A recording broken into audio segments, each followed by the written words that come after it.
Good morning, everybody. It's February 7th, 2021. It's a rainy day over here in South Florida, but we'll get over it. The temperature is like 70 degrees, so I'm not going to complain. So today, I'm under the rear of the truck. This is a 2002 Dodge Ram 3500, and this applies to I imagine 94 on up to 2002, because we're just talking about suspension on a four-wheel drive from 2002, I mean from 2500 to 3500, not so much the 1500. But in this case, I think the 1500 applies if you have a sway bar. Now, what we're going to talk about today is sway bar maintenance. And, it seems pretty simple. We have a sway bar bushing right there, and you got one right here.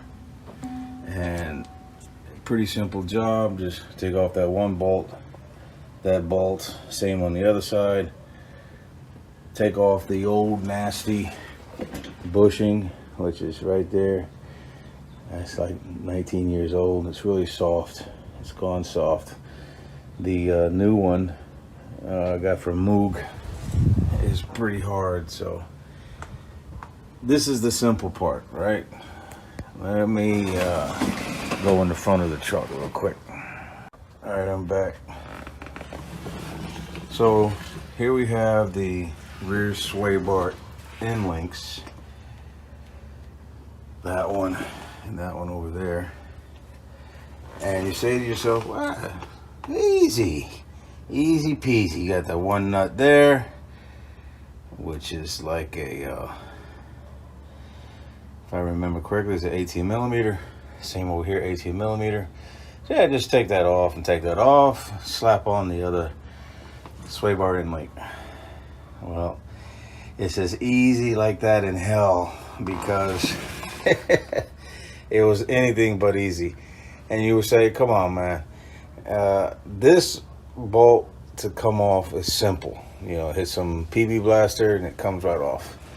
And the actual nut on this comes off easy enough. You take off your little carter pin and take it out. But the problem begins and ends in removing this from that hole of the sway bar. For my truck, it's been there for 19 years, depending on what year your truck is. Probably 20, 21, 22, 23, 34, 25 years it's been there. And there's no threads. So the thing you would want to think about doing is, okay, I'm gonna get the hammer and just beat it out. No, it's not the case, man. It just doesn't come out that way.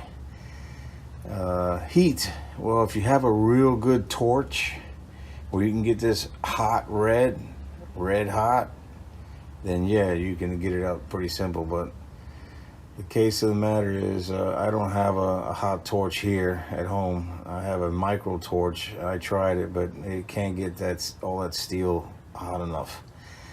So when I was trying to beat it this way, and I already ripped the boot off over here when I was trying to take it off. So I figured, let me get the hammer and hammer it this way. So that was my trick in getting this off, is to not so much hitting it this way so the bolt can go out that way, but hitting it this way, because when you hit this thing bounces. It doesn't really, it's not stable. So that's a little trick there to help you save some time. Now let me go to the other side. All right, here we are on the other side. And problem is a little different over here. First of all, they must have put this bracket on that holds the rear sway bar end link. They must put this bracket on, or this whole setup, or the bracket or setup before they put the gas tank, because to take that bolt off, once you undo it, now you see the bolt on this side, but in the factory the bolt is on the other side. I mean the nut. Here you see the nut on this side, but when I started it, the nut was on the other side, and the bolt's head was on this side. So you go to pull you take off the nut. Simple. You go to take off the bolt, and it hits the gas tank. It doesn't come out. So that's like telling me that they put this on first and then the gas tank second, or afterwards. So I had to get the grinder out and cut the bolt. That's the only way you're gonna get that bolt out, unless you want to chance puncturing your gas tank, which I know you don't want to do. So, and that same thing with this other piece here. You have to bang it this way, going that way, as opposed to trying to banging it out that way. All right, so the little rear sway bar maintenance here helps, you know, from the truck from swaying. And if you got any questions, any concerns, don't hesitate to ask. It is a free channel, doesn't cost you a penny, but you can help by supporting us by simply hitting the like button and subscribing. All right, brothers and some freaky sisters out there with some trucks, take it easy.